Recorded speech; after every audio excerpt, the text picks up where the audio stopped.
Bienvenidos a un nuevo episodio de Cartas a Lucilio, un viaje estoico. Hoy vamos a trabajar una carta incómoda y precisamente por eso necesaria. En la carta séptima, Séneca advierte a Lucilio de un peligro que suele pasar desapercibido: la influencia del vulgo, la fuerza de la multitud cuando el carácter aún está en formación. La idea central es clara. No hace falta proponerse ser peor para acabar siéndolo. Basta con exponerse sin cuidado. El ambiente moral contagia, y cuanto más numerosa es la compañía, más difícil se vuelve mantener el juicio propio.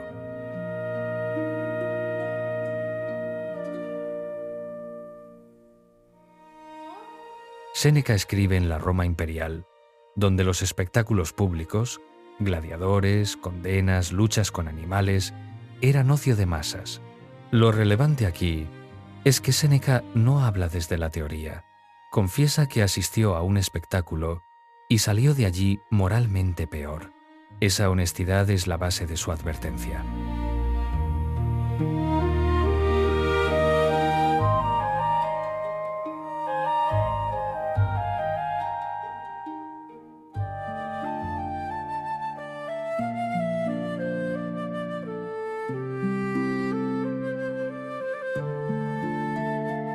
¿Quieres saber qué es lo que principalmente creo que debes evitar? El vulgo. Todavía no te entregarás a él sin riesgo. Yo al menos voy a confesar mi debilidad.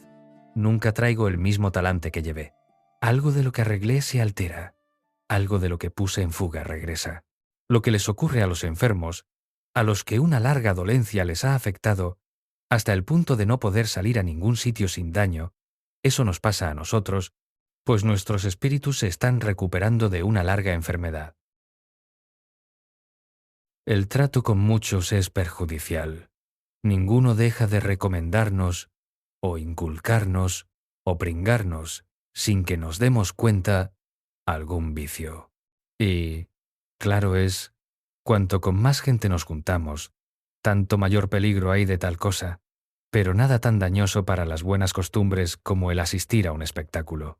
Y es que, en tales ocasiones, con el gusto, se cuelan más fácilmente los vicios. ¿Qué piensas que estoy diciendo? ¿Que me vuelvo más avaro, más ambicioso, más regalado? Diría que más cruel e inhumano, por haber estado entre los hombres. De casualidad, me hallé en el espectáculo de mediodía a la espera de algunas bromas, de bufonadas o de alguna diversión para que las miradas de los hombres descansen de la sangre humana. Es al revés. Las luchas todas de antes fueron misericordia. Ahora se dejan de tonterías y no hay más que puros homicidios. No tienen nada para cubrirse. Expuestos con el cuerpo entero a los golpes, nunca lanzan el brazo sin acertar. La mayoría prefiere esto a las parejas habituales y a las de reserva. ¿Cómo no lo iba a preferir? No hay yelmo, no hay escudo en que rebote la espada. ¿Para qué las defensas? ¿Para qué las añagazas? Todas esas cosas son aplazamiento de la muerte. Por la mañana arrojan hombres a los leones y los osos. Por la tarde los arrojan a los propios espectadores. Ordenan que arrojen los matadores a los que los matarán y reservan al vencedor para otra matanza. La salida de los luchadores es la muerte. La cuestión se decide a sangre y fuego. Esto es lo que se hace mientras la arena está desocupada. Pero fulano o mengano había cometido un robo. Había matado a un hombre. ¿Y qué? ¿Mató a uno? Lo mató. Puesto que lo mató, ese merece sufrir tal cosa. Pero tú, desgraciado, ¿por qué mereces verla? Mata, azota, quema. ¿Por qué se enfrenta a la espada con tanto miedo? ¿Por qué mata con poca valentía? ¿Por qué muere con poco gusto? Que a latigazos se le empuje a herir, que encajen unos y otros los golpes de frente y a pecho descubierto. Se ha interrumpido el espectáculo, que, mientras, degüellen a unos cuantos para no estar sin hacer nada. Ea, ni siquiera entendéis que los malos ejemplos revierten en aquellos que los dan. Dadle gracias al cielo de que enseñéis a ser cruel a quien no puede aprender. Hay que poner a resguardo del vulgo un corazón débil y poco constante en el bien. Fácilmente se pasa uno a la mayoría. A un Sócrates, a un Catón y a un Lelio hubiese podido una muchedumbre de semejante a ellos arrancarles su modo de ser. Hasta tal punto ninguno de nosotros, que más bien estamos formando nuestro carácter, puede resistir la embestida de los vicios cuando vienen con tan numerosa comitiva. Un solo caso de ostentación o avaricia hace mucho daño. Un compañero de mesa exquisito debilita o ablanda poco a poco. Un vecino rico excita el deseo. Un acompañante malicioso restriega su propia cochambre al más cándido y sencillo. ¿Qué no crees tú que le ocurrirá a un carácter contra el que se embiste? Es forzoso o que imites o que aborrezcas. Pero hay que evitar estas dos cosas. Hacerte semejante a los malos porque son muchos o hacerte antipático a la mayoría porque es diferente. Recógete en ti mismo todo lo que puedas. Relaciónate con quienes te harán mejor. Recibe a quienes tú puedas hacer mejores. Estas cosas se hacen dando y recibiendo, y uno, mientras aprende, enseña. La gloria de mostrar tu carácter no tiene por qué sacarte a la palestra para hacer una lectura o disertar delante de esos, cosa que yo querría que hicieras si tuvieras una mercancía adecuada para esa gente. No hay ni uno que te pueda comprender. Quizá alguno, este o aquel, se presentará, pero también a ese lo tendrás que formar y preparar para que te comprenda. ¿Para quién entonces he aprendido esas cosas? No tienes por qué temer que hayas perdido el tiempo si has aprendido para ti mismo. Pero no vaya a ser que hoy yo haya aprendido para mí solo. Compartiré contigo 3 sentencias bien dichas relativas a este tema en cierto modo, con las que he tropezado.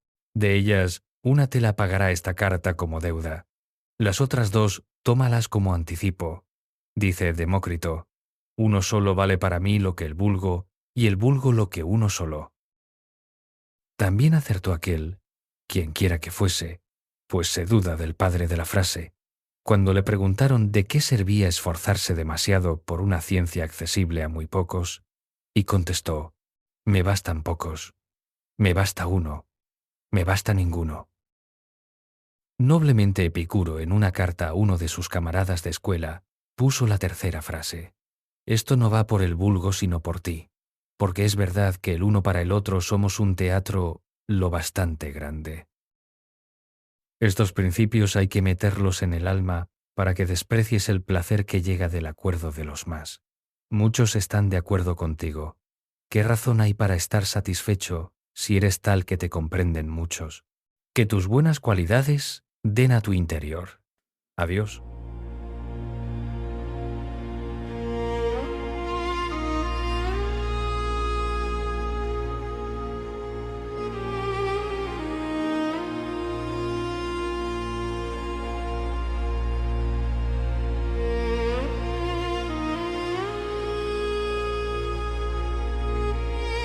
Séneca reconoce que la exposición al vulgo desordena lo que había ordenado por dentro. La advertencia es operativa. Mientras el carácter se está formando, conviene limitar entornos que empujan en dirección contraria. Crueldad compartida. El núcleo es moral. La violencia, cuando se consume como espectáculo, deforma al espectador. La multitud legitima lo que en solitario generaría rechazo y hace del mal una costumbre. Imitar u odiar. 2 trampas. Séneca advierte contra 2 reacciones simétricas. Volverse como los malos porque son muchos, o definirse por oposición permanente a la mayoría. La salida estoica es más fina. Recogerse, elegir compañías y trabajar el juicio propio sin convertirlo en pose. Aprender para uno mismo. Cierra con un criterio de autonomía.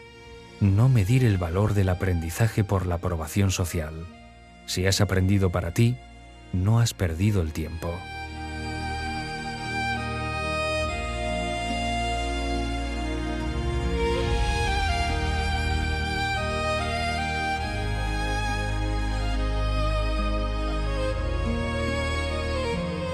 Hoy la multitud opera en otros escenarios, dinámicas de humillación pública, violencia verbal, linchamientos morales, consumo de degradación ajena como entretenimiento.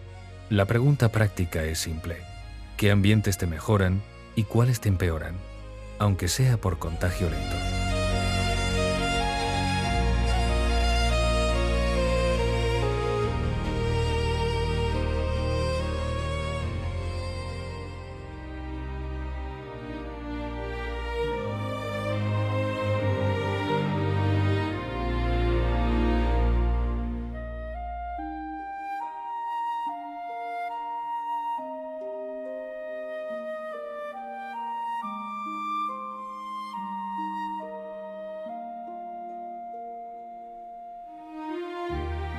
La carta séptima no nos pide que despreciemos a los demás.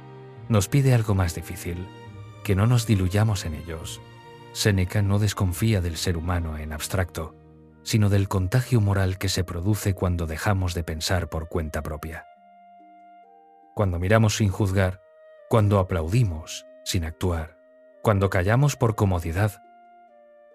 El peligro no está en la multitud en sí, sino en renunciar al propio criterio para no quedar fuera.